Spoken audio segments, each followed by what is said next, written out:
the wake of the 10th anniversary of the Paris Agreement, climate advocacy has fallen by the wayside.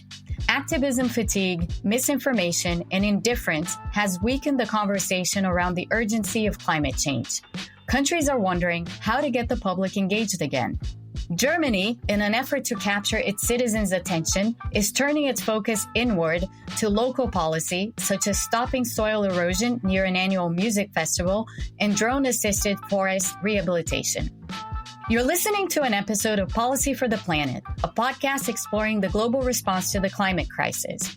I'm your host, Monica de Bolle, a senior fellow at the Peterson Institute for International Economics. To help us dive in deeper into Germany's local climate policies, I'm joined by Clemens Helbach, Counselor for Environment, Climate and Urban Development at the German Embassy of Washington, D.C. Clemens and his team focus on how local legislation can have bigger and better benefits by restarting conversations about climate change in a sustainable way. Hi, Clemens. It's a pleasure to have you on Policy for the Planet. Thank you so much for accepting our invitation to do this episode.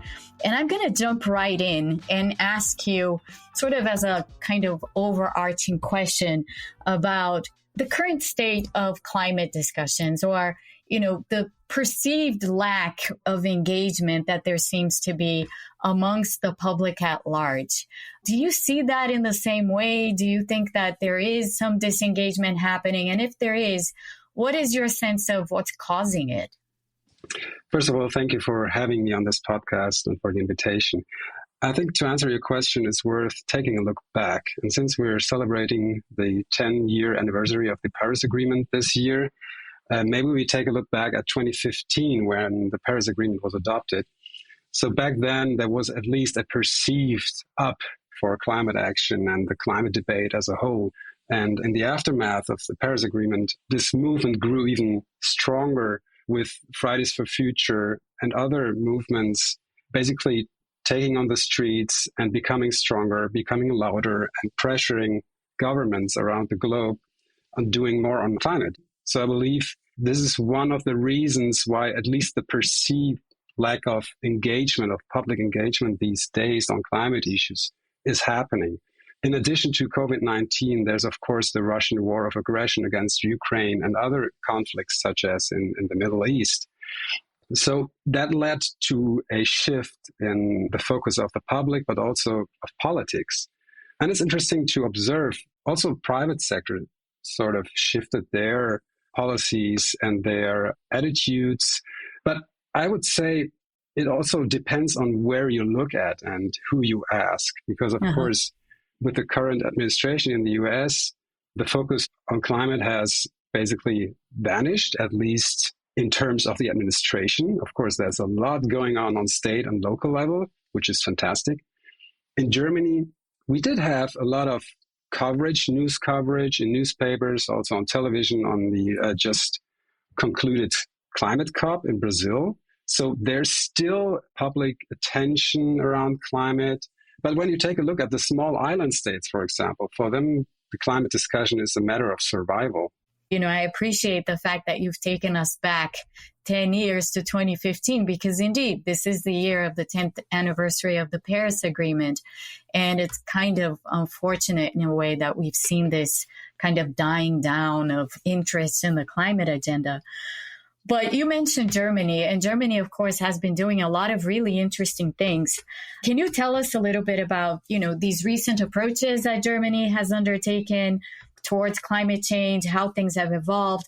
And can you also give us some of these concrete examples or initiatives that the German government and local governments have been involved in?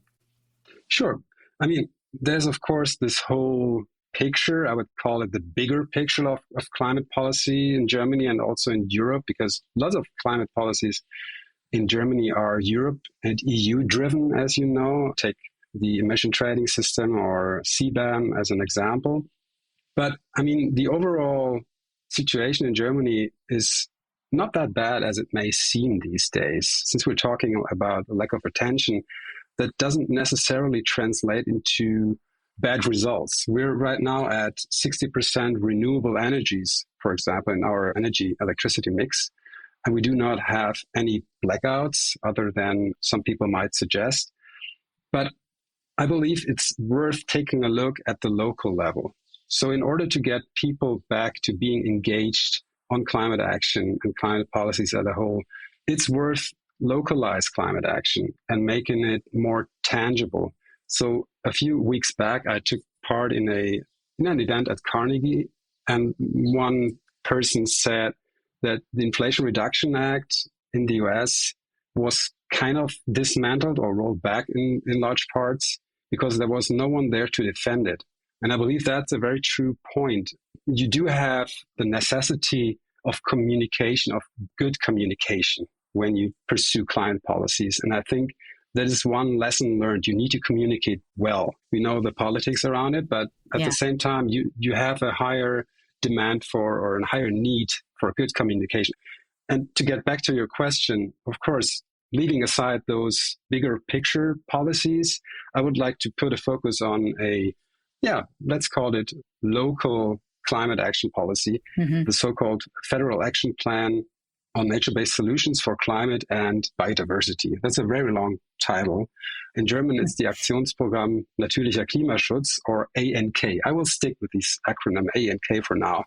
Okay. So the ANK is a program that's basically focusing on climate action on a local level, especially concerning forests, wetlands, riversheds, and green spaces in urban areas as well.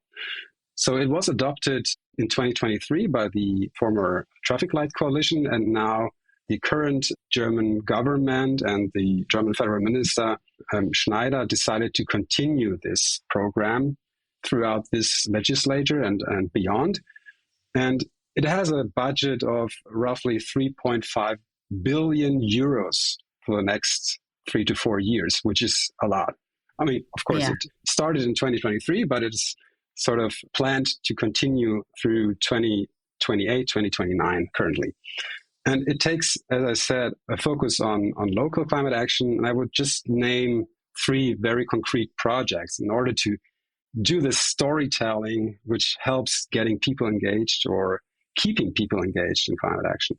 So the first one being, it has a connection with the Wacken Open Air. For those of you who don't know the Wacken Open Air, it's a big thing in Germany. It's a large open air music festival that's taking place in northern Germany every year in summer. And since it's taking place on green spaces and open air, it's very prone to rain and mud. So normally it's a very muddy experience. And that's also part of the fun. I haven't been there. I've been to other music festivals, but that's also part of the fun. But most of the time it's annoying. So there's this one project funded by the ANK that's focusing on restoring wetlands. And wetlands in Germany have been drained for decades in order to enable agricultural practices. So now in order to get them back re-wetted, we need the farmers to be our allies. And the farmers, of course, need to have another avenue of income in order to compensate for that area that has been re-wetted. So with the program Klimafarm, we are sort of exchanging with farmers on solutions to grow reeds and weeds and grass on wetlands and have this sort of converted into a construction material. So long story short, they crafted a construction material out of reeds and grasses from wetlands and made mats out of it. And those mats had been placed at this year's Wacken Open Air on a path of, 200 meters in order to prevent erosion. And this pilot project was really well received, both from participants in the festival, but also from the media and local people. I mean, it's a fun story to tell, right? And in the end, it's climate action happening on the ground. Yeah, it's a very fun story. So the minister himself was there to witness this, and he got convinced that it's a good solution. So this might be the starting point of something bigger in the future. This is just one concrete example. So the whole idea of recuperating or recovering the wetlands is that as wetlands, they function as a carbon sink.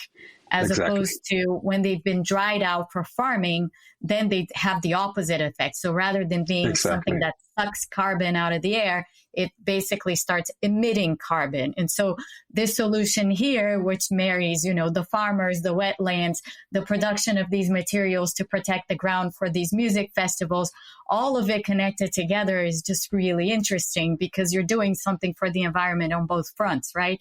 You're protecting the ground for festival goers with things that are sustainable. And at the same time, you're helping the farmers and recuperating the wetlands. So it's a fascinating story. Of course, wetlands have an essential function in our climate, and not only for biodiversity and providing habitat for many species, but it is an important carbon sink. And when you keep draining wetlands, you basically promote CO2 emission and other greenhouse gases that are emitted from drained wetlands. So making the nature our ally in climate action, this is the overarching theme, so to speak, of the ANK. So this is a very important point. Thank you for raising that. But getting back to another pillar of ANK, it's like our forests. The forests have become a source of CO2 emissions as well, not only wetlands, but the forests as well in Germany, due to severe droughts, for example. So we need them to become carbon sinks again. And there's one very exciting project I would like to mention that is sort of on the intersection between climate and AI, because it's being implemented by a university in the south of Germany, University Kempten, and they are developing a type of drones that will be able to go out and provided with lasers and cameras, and of course AI technology, to identify spots in the mountains where reforestation needs to take place or would be ideal spots for reforestation. So they're sending those drones in these areas that are difficult to access, and those drones identify those areas, and this is the fun part, they get back and all the data is used to eventually send another set of drones there with robots that are able to sort of put in the seedlings of those newly planted trees into the ground. So this is like really something that's super exciting, also funded by the ANK. And I find it especially interesting because it's sort of connecting climate action that is a little bit not on vogue right now with the topic of AI, which is super on vogue right now. So this is an exciting intersection here. Very, very interesting. Yeah, it makes green technology or technology for, recovering forests. Yeah, it becomes very catchy from both ends. Exactly. Maybe one last project I would like to raise, and that's something that's also very important because it involves students and pupils, because it takes place at a school in the south of Germany that is very prone to droughts and heat. So there's parts of Germany, even if you don't believe it, that are very hot and dry. Hard to believe, even for Germans. But it's a school campus that's being focused here with this project funded by ANK that is pretty much sealed everywhere. It's a little concrete jungle, if you will. So there's extreme heat that's being fortified by this concrete. There's no space for water to be absorbed. So this project aims at creating those spaces, more green spaces, in order to make the outdoor areas of this campus more attractive, not only for the students and teachers, but also for the general public, and to enable water to absorb, to be drained, and thus helping the soils being sort of re-wetted and a little greener.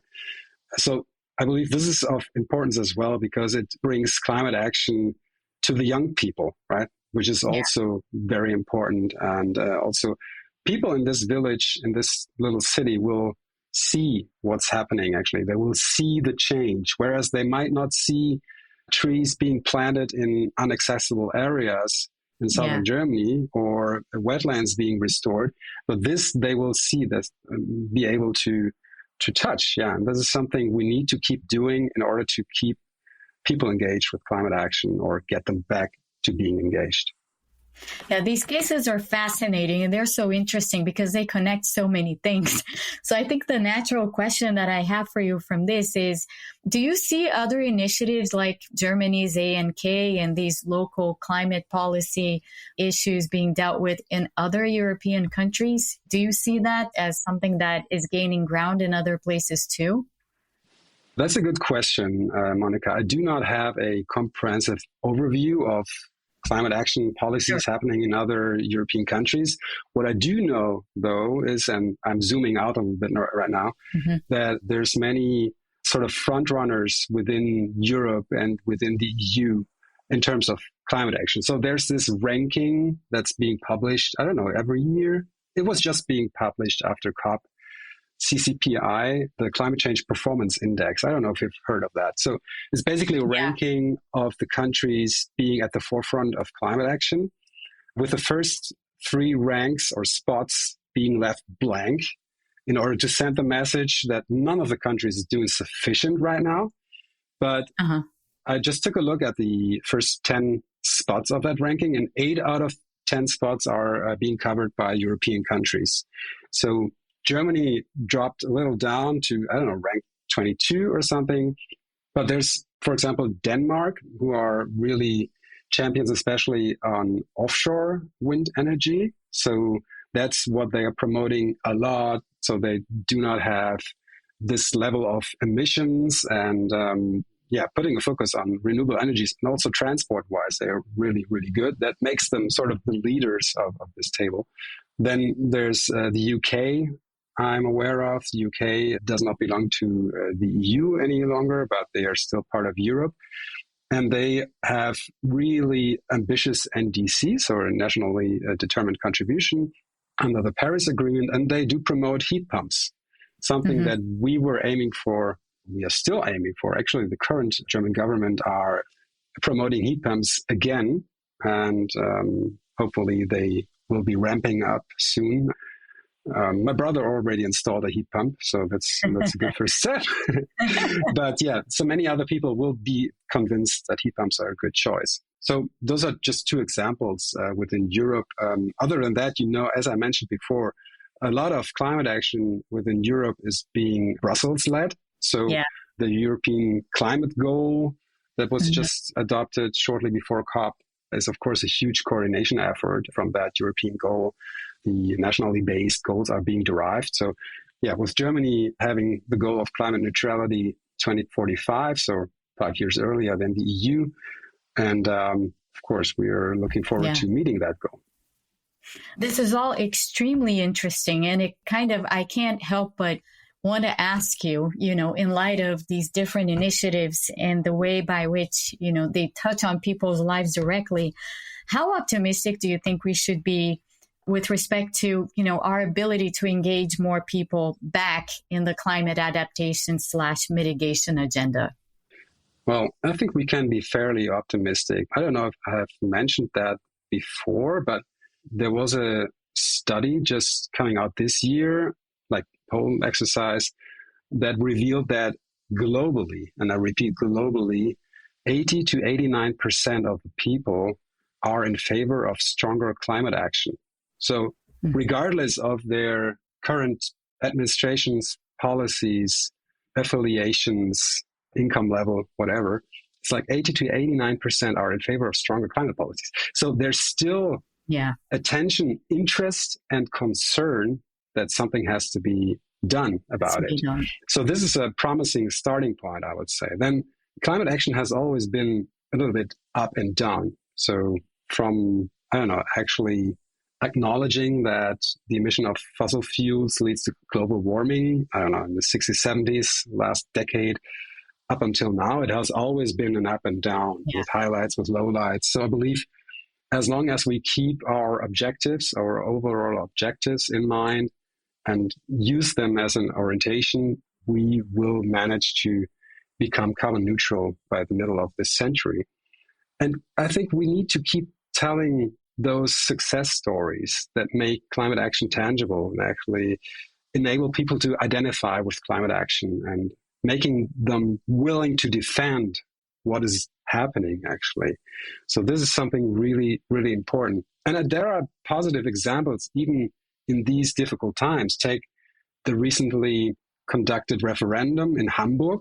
So Hamburg decided to become climate neutral even earlier than anticipated before. This was an initiative that was really risky because in the current overall atmosphere, this could have been a failure, which would have meant a bad signal for climate action in general, but it became a success. So this is something really, really promising. Then we do have electricity production in the first semester of this year of 2025. For the first time, electricity produced from renewable sources surpassing electricity produced from fossil fuels, from coal. So this is another huge success. And 90% of every electricity production that's being added to the system right now globally, 90% are renewables.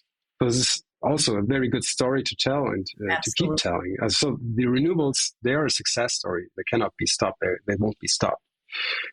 And then, of course, we have developments like the International Court of Justice delivering this advisory opinion and stating that states do have an obligation to protect the climate and the environment. So there's promising developments even in these difficult days, and that gives me optimism for the future. Well, thank you so much, Clemens. This is a fascinating conversation. I think you brought so much to it with these stories and the overarching view. So thank you so much for coming on the show. It was a pleasure to have you. Thank you so much, Monica. It was a pleasure to be here. You've just finished an episode of Policy for the Planet. Thanks for joining us. Please don't forget to rate, review, and subscribe.